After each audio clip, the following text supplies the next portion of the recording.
ถ้าจะถึงห้านข้าวเปียกนางสอนบ้านดงปลานหลายคนก็คงเป็นขาประจำพอห้านเพิ่นเป็นอีกห้านหนึ่งที่เปิดมาดนพอสมควรซึ่งเริ่มเปิดบริการตั้งแต่ปี 2006 ตอนนั้นขายเริ่มต้นถ้วย 3,000 กีบเท่านั้น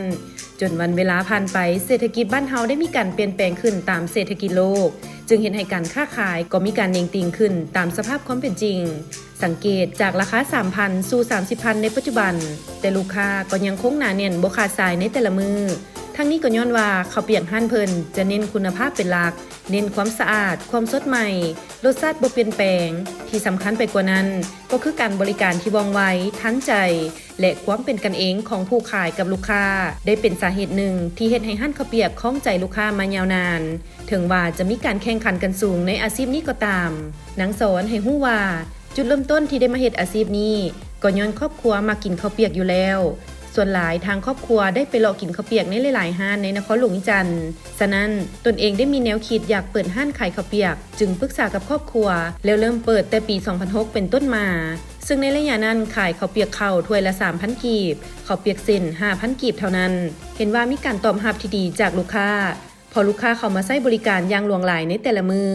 ย้อนว่าลูกค้าที่ได้มากินแล้วบอกปากต่อปากเกี่ยวกับรสชาติข้าวเปียกที่แซ่บซอยด้วยน้ำต้มไก่ที่เป็นเอกลักษณ์ของห้านและวัตถุดิบที่สดใหม่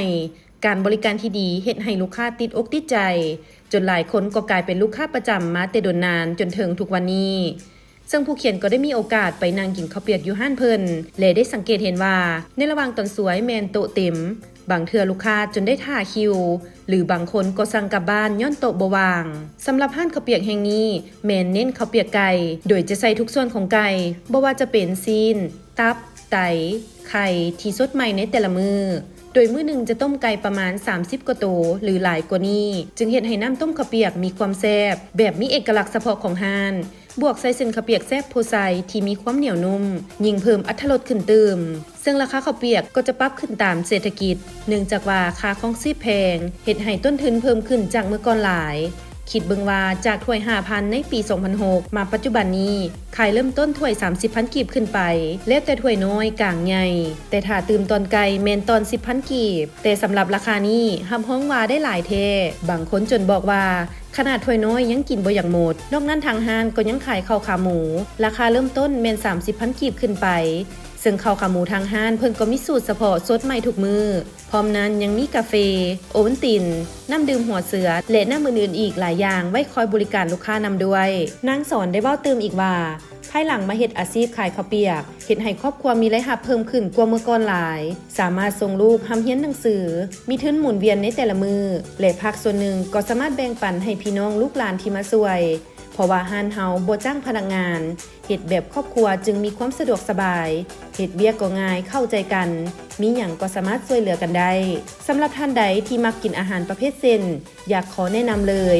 ห้านนี้ห้ำฮ้องว่าแซ่บหลายพอผู้เขียนก็ได้ไปสัมผัสมาด้วยตนเองแล้วบอกได้เลยว่าแซ่บถึกใจได้หลายทั้งตอนไก่และเส้นข้าวเปียกบวกใส่น้ำต้มที่เข้มข้นเส้นข้าวเปียกที่เหนียวนุ่มยิ่งเฮ็ดให้ข้าวเปียกแซ่บขึ้นตื่มสำหรับห้านเมนตั้งอยู่บ้านดงปลานกงกันข้ามกับห้านข้าวจีแซบนางซอยหรือไผไปแล้วบ่ฮู้ห้านก็สามารถติดต่อได้ที่เบอร์โทร020 5677 9797